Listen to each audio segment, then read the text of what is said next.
I don't understand. Okay. Now do you understand? A veces, cuando somos niños, el maltrato se vuelve tan común que no nos damos cuenta de que lo estamos experimentando hasta que enfrentamos las consecuencias cuando somos mayores. Sí, es horrible, sobre todo siendo un problema más común de lo que pensamos. Es que las descalificaciones, la crítica constante y los gritos pueden no parecer maltrato en comparación con golpes o el abandono, pero lo son, y todos pueden causar un daño psicológico y emocional que termina afectando nuestra autoestima y la manera de relacionarnos con los demás. Creer que no se es lo suficientemente bueno, sentir la presión constante de tener que cumplir con las expectativas de otros, no poder poner límites o repetir el mismo ciclo de maltrato con otras personas son algunas de las consecuencias de crecer con padres abusivos. Sin embargo, por terrible que sea este tipo de crianza, no define completamente quiénes somos, ni determina el curso de nuestras vidas. Y es el por qué quisimos hablar de Orel. Porque a pesar de que este niño de arcilla crece con unos padres horribles y en un lugar donde solo pretenden que se calle y obedezca, él logra romper el ciclo, liberarse de las imposiciones y vivir una vida plena. Soy Maga de Pochoclo Profiling y hoy vamos a analizar la personalidad de Orel Pappington para ver cómo sobrevivir a padres abusivos, no repetir sus errores y elegir la vida que queremos vivir. Tu personalidad, la mía y la de todos en realidad se constituye a partir de una combinación de factores psicológicos, biológicos y ambientales que interactúan entre sí a lo largo del tiempo. Es decir, que no solo la crianza determina nuestro carácter, sino que hay rasgos que los determinan nuestra propia individualidad, la biología y también el entorno en el que nos desenvolvemos. Y estos tres elementos son los que analizaremos para comprender cómo responde Orel al daño al que fue expuesto y por qué fue capaz de sobreponerse a él. Who can remember February's lesson? We learned that the solar system is made up of 10% gas, 20% sin, and 70% heaven-flavored afterlife. Very good. Any questions on that? Comencemos analizando su entorno, el religioso, conservador y moralista pueblo de Moralton. Aquí la educación en los valores del cristianismo es tan rígida y absoluta que podría ser considerada como adoctrinamiento religioso. No obstante, Orel a sus escasos 4 años de edad aún no ha sido expuesto a la idea de Dios. Nothing, Oral.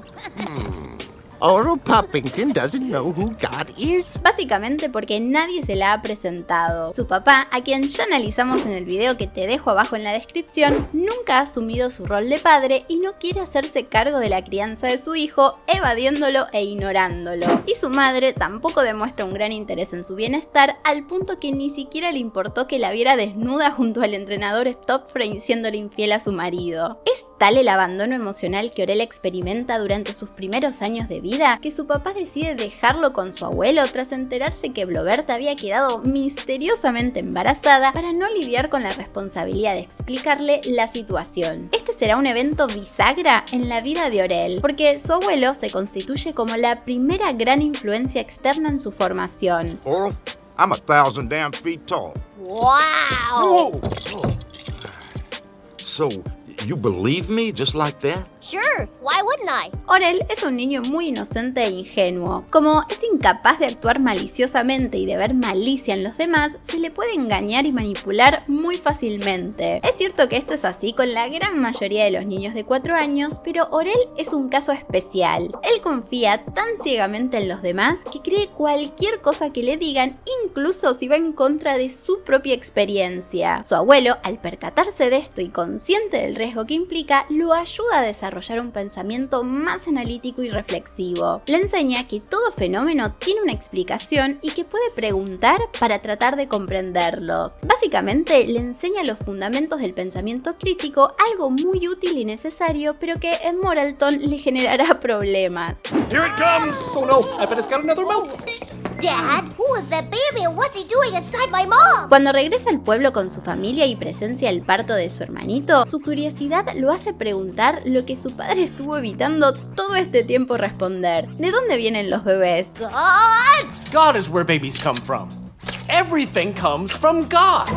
Clay esperaba que esta respuesta fuera suficiente para saciar la curiosidad de su hijo y no tener que seguir haciendo de padre, pero el nuevo pensamiento crítico de Orell lo lleva a continuar indagando y realiza la pregunta que es tabú en estos contextos.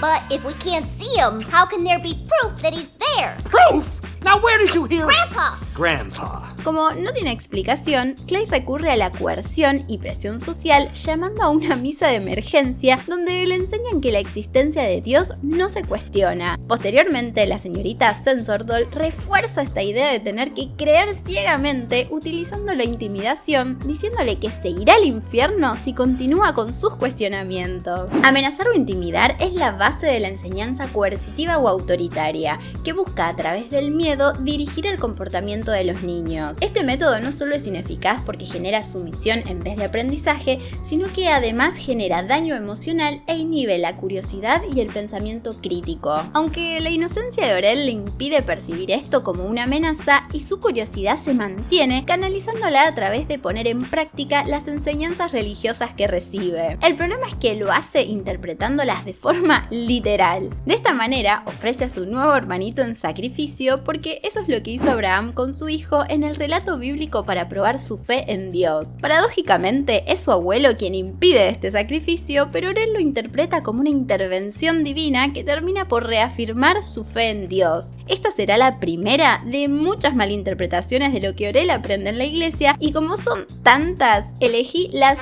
5 peores cosas que hizo Orell por aplicar literalmente las enseñanzas religiosas. En quinto lugar, tenemos el incidente en el que Orell, influenciado por la enseñanza de que Dios desaprueba el desperdicio, decide que nada suyo se desperdiciará y comienza a beber su propia orina, lo que termina con todos en su escuela bebiéndola como una bebida energizante. Escatológico y asqueroso, pero no tan grave. En el cuarto lugar, elegí un episodio bastante más grave que ocurrió por tratar de alejarse del mal. Le dijeron que los niños son seres inocentes y que la sangre de los inocentes alejaba el mal, pero nadie le aclaró que se referían a la sangre de corderos, por lo que termina bañándose en la sangre de sus amigos. Oh, hi, Dad. Pretty great, huh? En el tercer puesto está la ocasión en la que Orell se vuelve adicto al crack por desinterés de sus padres. Heavy. En el segundo lugar, tenemos la oportunidad en la que le enseñaron que Dios quería que fuera leal y por lealtad a su nuevo amigo, Orell termina haciendo todo lo que él le dice y terminan dándole una golpiza a unos niños con bates de béisbol.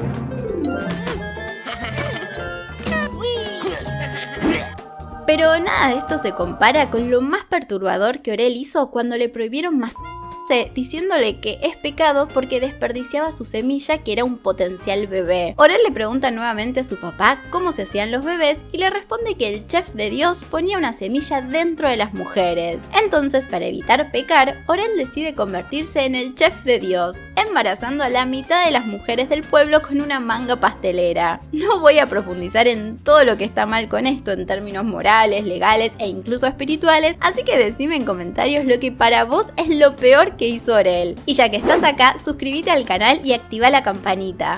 Todas estas aberraciones no se las podemos endosar únicamente a Orell, porque si bien entre los 11 y los 12 años los niños ya han desarrollado cierta capacidad de discernimiento, que es la capacidad de analizar, evaluar y reflexionar de modo crítico para saber qué es lo que está bien y lo que está mal, el desarrollo de esta habilidad está fuertemente influenciado por el entorno, y en Moralton, la curiosidad y el pensamiento crítico no solo son desalentados, sino que además son castigados, por lo que no es extraño que Orell no sea capaz de discernir sobre lo que aprende y luego pone en práctica. Además, cuando tiene dudas sobre lo que le enseñan, los adultos del pueblo le dan respuestas simplistas o evitan las preguntas incómodas, dejándolo a la deriva con sus dudas. Aunque los primeros educadores son siempre los padres, por lo que la responsabilidad de que Orell se meta en estos líos es de ellos.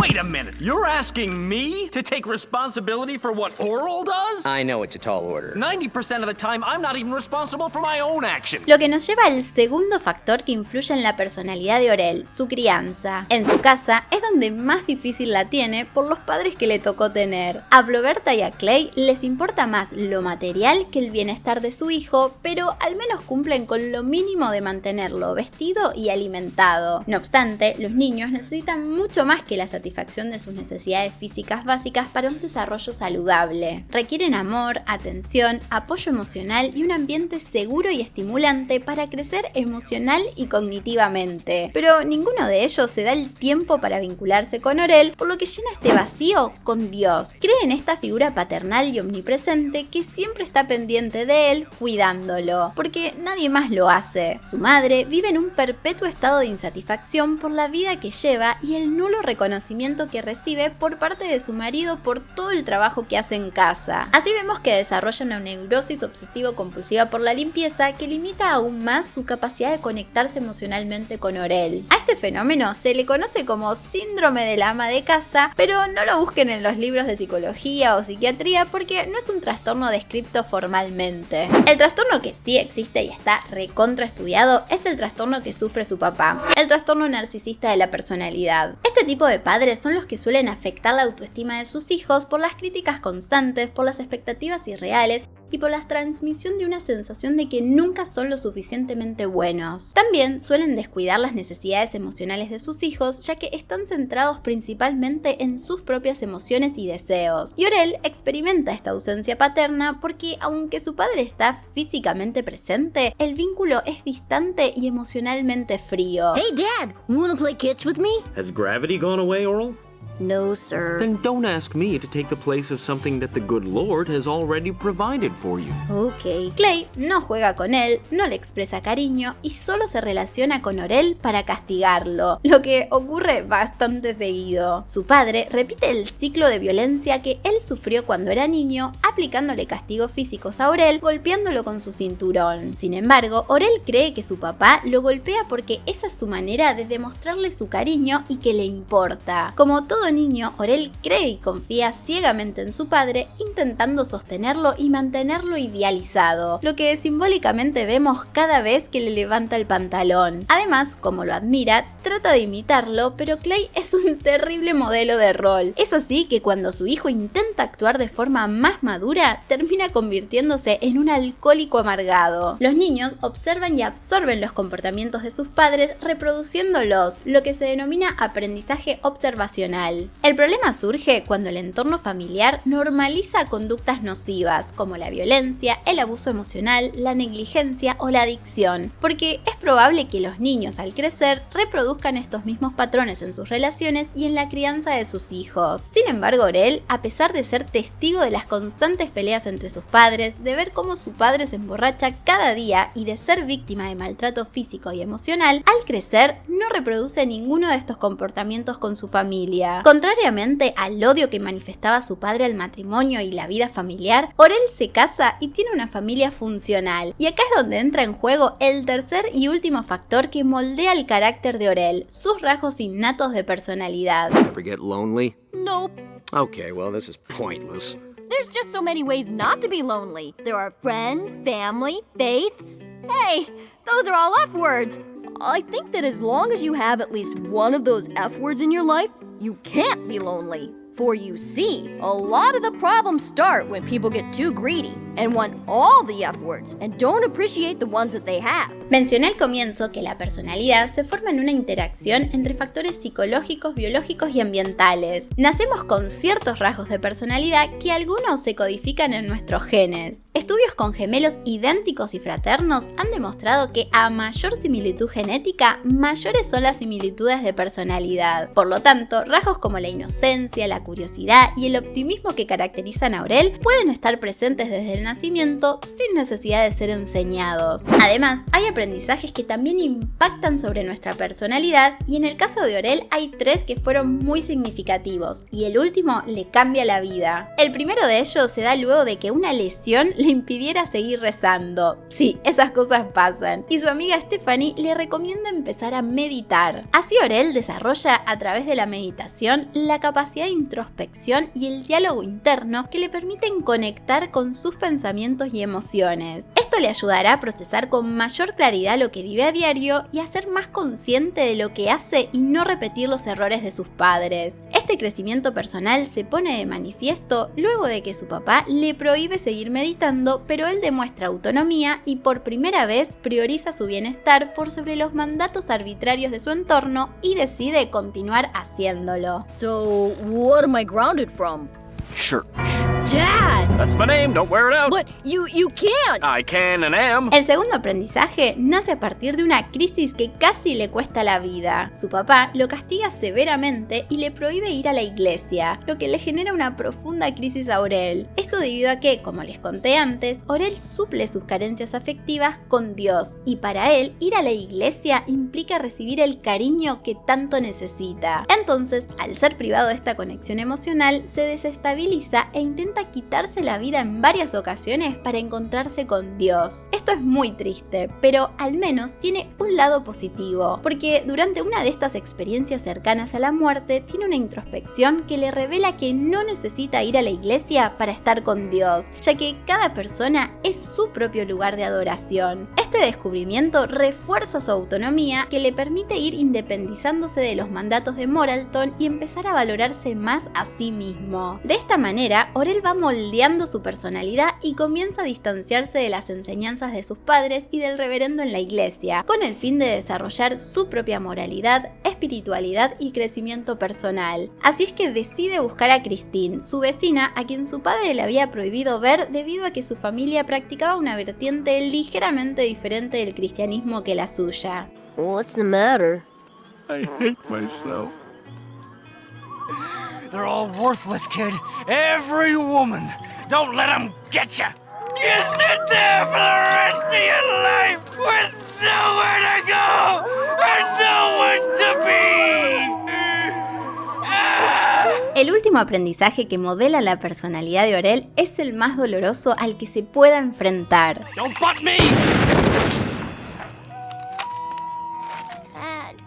Oral, what have you done? Este es el punto de inflexión que lo obliga a crecer a la fuerza, perdiendo parte de su inocencia infantil al ver a su padre como el hombre que realmente es y no como el hombre que él creía que era. Y esto es clave, porque todos debemos duelar los padres que nos hubiera gustado tener para poder aceptar los que realmente tenemos. Esta es la única manera de dejar de enojarnos, frustrarnos o desilusionarnos por lo que quisiéramos que hubieran sido. Cuando Aurel se da cuenta de que su padre odia a su familia, reinterpreta los castigos y logra ser consciente de que no son una muestra de cariño o preocupación. Esta es una diferencia fundamental que Aurel tiene con su papá, porque Clay nunca dejó de buscar la aprobación de su padre, quien al negársela generó que le guardara odio y resentimiento, lo que terminó por envenenarlo. Aurel, en cambio, tras ver el verdadero rostro de su padre, ya no busca obtener su aprobación, pero tampoco lo respeta. Es que cualquier persona que nos dañe, no reconozca el error y no busque resarcirlo, difícilmente se puede ganar nuestro respeto, salvo por un detalle.